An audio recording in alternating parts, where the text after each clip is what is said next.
নবী হযরত হুদ আলাইহিস-সালামের আমলে সাদ্দাত নামে একজন অতীব পরাক্রমশালী ও ঐশ্বর্যশালী মহারাজা ছিল। আল্লাহ তাআলার হুকুমে হযরত হুদ আলাইহিস-সালাম তার কাছে ইসলামের দাওয়াত পেশ করেন। দাওয়াত গ্রহণ করলে আখিরাতে বেহেশত লাভ, অন্যথায় দোজখে যাওয়া অবধারিত বলে জানান হযরত হুদ আলাইহিস-সালাম সাদ্দাতকে। সাদ্দাত হযরত হুদ আলাইহিস-সালামের কাছে বেহেশত দোজখের বিস্তারিত বিবরণ জানতে চাইলে তিনি জানান, সাদ্দাত তাকে বলল, তোমার আল্লাহর বেহেশত আমার কাছে প্রয়োজন নেই। বেহেশতে যে নিয়ামত সুখ শান্তির বিবরণ তুমি দিলে, অমন বেহেশত আমি নিজে ও এই পৃথিবীতে বানিয়ে নিব।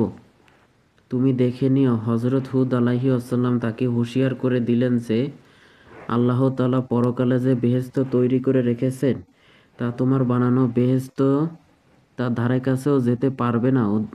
অধিকন্তু তুমি আল্লাহ তাআলার সাথে পাল্লা দেওয়ার জন্য অভিশপ্ত হবে। কিন্তু সাদ্দাত কোনো হুঁশিয়ার তোয়াক্কা করল না। সে সত্যি সত্যি দুনিয়ার উপর একটি সর্বসুখময় বেহেশত নির্মাণের পরিকল্পনা করল। তার ভাগ্নে যোহাক তাজি তখন পৃথিবীর অপর প্রান্তে এক বিশাল সাম্রাজ্যের অধিকারী ছিল। অধিকন্তু পারস্য সম্রাট জামশেদের সাম্রাজ্য দখল করে সে প্রায় অর্ধেক দুনিয়ার সম্রাটে পরিণত হয়। মহারাজা সাদ্দাত সম্রাট যোহাক তাজিকে চিঠি লিখে পাঠালেন যে সে বেহেশত নির্মাণ করতে চায়। অতঃপর তাকে লিখল যে তোমার রাজ্যে যত স্বর্ণ রৌপ্য হীরা জহরত মণি মাণিক্য আছে তা সব সংগ্রহ করে আমার দরবারে পাঠিয়ে দাও, আর মিশক অম্বর জাতীয় সুগন্ধি দ্রব্য যত আছে তা পাঠিয়ে দাও। অন্যান্য রাজা মহারাজাদের কাছেও সে একইভাবে চিঠি লিখল এবং বেহেশত নির্মাণের পরিকল্পনা জানিয়ে সবাইকে প্রয়োজনীয় নির্মাণ সামগ্রী পাঠানোর আদেশ জারি করল।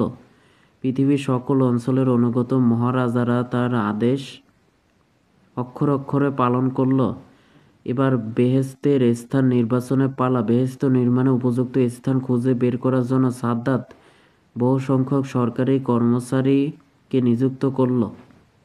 অবশেষে ইয়েমেনের একটি শস্যশ্যামল অঞ্চলে প্রায় 140 বর্গমাইল এলাকার একটি বিশাল জায়গা নির্বাচন করা হলো। বেহেশত নির্মাণের জন্য নির্মাণ সামগ্রী ছাড়াও বিভিন্ন দেশ থেকে বাছাই করা দক্ষ মিস্ত্রি আনা হলো। প্রায় 3000 সুদক্ষ কারিগরকে বেহেশত নির্মাণের জন্য নিয়োগ করা হলো। নির্মাণ কাজ শুরু হয়ে গেলে সাদ্দাত তার অধীনস্থ প্রজাদের জানিয়ে দিল যে কারো নিকট কোনো সোনা রৌপ্য থাকলে সে যেন তা গোপন না করে অবিলম্বে তা রাজদরবারে পাঠিয়ে দেয়। এ ব্যাপারে তল্লাশি চালানোর জন্য হাজার হাজার কর্মচারী নিয়োগ করা হলো।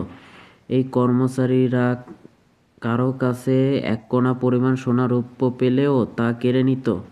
এক বিধবার শিশু মেয়ের কাছে 4 আনা পরিমাণ রূপার গহনা পেয়ে তাও তারা কেড়ে নিল। মেয়েটি কেঁদে গড়াগড়ি দিতে লাগলো। তা দেখে বিধবা আল্লাহ তাআলার নিকট ফরিয়াদ জানালো যে, হে আল্লাহ, এই অত্যাচারী রাজাকে তুমি বেহেশত ভোগ করার সুযোগ দিও না। দুঃখিনী মজলুম বৃদ্ধার এই দোয়া সম্মত কবুল হয়ে গিয়েছিল। এদিকে মহারাজা সাদ্দাতের বেহেশত নির্মাণের কাজ ধুমধামের সাথে চলতে লাগলো।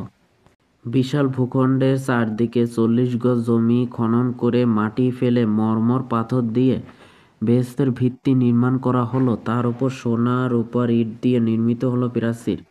প্রাচীরের উপর জমরু পাথরের ভীম ও বর্গার উপর লাল বর্ণের মূল্যবান আলমাস পাথর ঢালাই করে প্রাসাদের ছাদ তৈরি করা হলো। মূল প্রাসাদের ভিতরে সোনা রূপার কারুকার্য খচিত ইট দিয়ে বহু সংখ্যক ছোট ছোট দালান তৈরি করা হলো।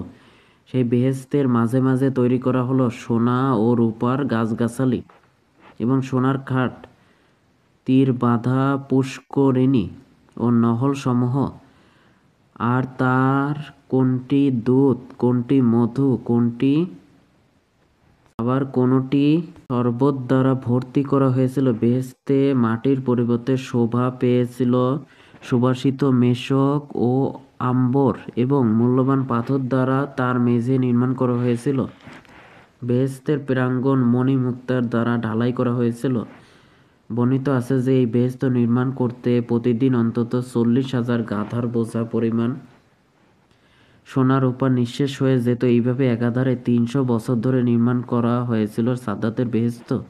এরপর কারিগরগণ সাদ্দাতকে জানালো যে বেহেশত নির্মাণের কাজ শেষ হয়েছে। সাদ্দাত খুশি হয়ে আদেশ দিল যে এবার রাজ্যের সকল সুন্দর যুবক যুবতী ও বালক বালিকাকে বেহেশতে এনে জড়ো করা হোক। নির্দেশ যথাযথভাবে পালিত হলো। অবশেষে একদিন সাদ্দাত সপরিবারে বেহেশতের অভিমুখে রওনা হলো। তার অসংখ্য লোক লস্কর বেহেশতের সামনের প্রান্তরে তাকে অভিবাদন জানালো। সাদ্দাত অভিবাদন গ্রহণ করে বেহেশতের প্রধান দরজার কাছে গিয়ে উপস্থিত হলো। দেখল একজন অপরিচিত লোক বেহেশতের দরজার সামনে দাঁড়িয়ে আছে। সাদ্দাত তাকে জিজ্ঞাসা করলো, তুমি কে? লোকটি বলল, আমি মৃত্যুর ফেরেশতা আজরাইল। সাদ্দাত বলল, তুমি এখন আমার কাছে কি উদ্দেশ্যে এসেছো? আজরাইল আলাইহিসসালাম বললেন, আমার প্রতি নির্দেশ এসেছিল তোমার জান কবজ করার। সাদ্দাত বলল, আমাকে একটু সময় দাও, আমি আমার তৈরি পরম স্বাদের বেহেশতে একটু প্রবেশ করি, এক নজর ঘুরে দেখি। আজরাইল আলাইহিসসালাম বললেন, তোমাকে এক মুহূর্ত সময় দানের অনুমতি নেই। সাদ্দাত বলল, তাহলে অন্তত আমাকে ঘোড়া থেকে নামতে দাও। আজরাইল আলাইহিসসালাম বললেন, না, তুমি যে অবস্থায় আছো সেই অবস্থায় তোমার জান কবজ করা হবে। সাদ্দাত ঘোড়া থেকে এক পা নামিয়ে দিল, কিন্তু তা বেহেশতের চৌকাঠ স্পর্শ করতে পারল না। এমন সময় তার মৃত্যু ঘটল।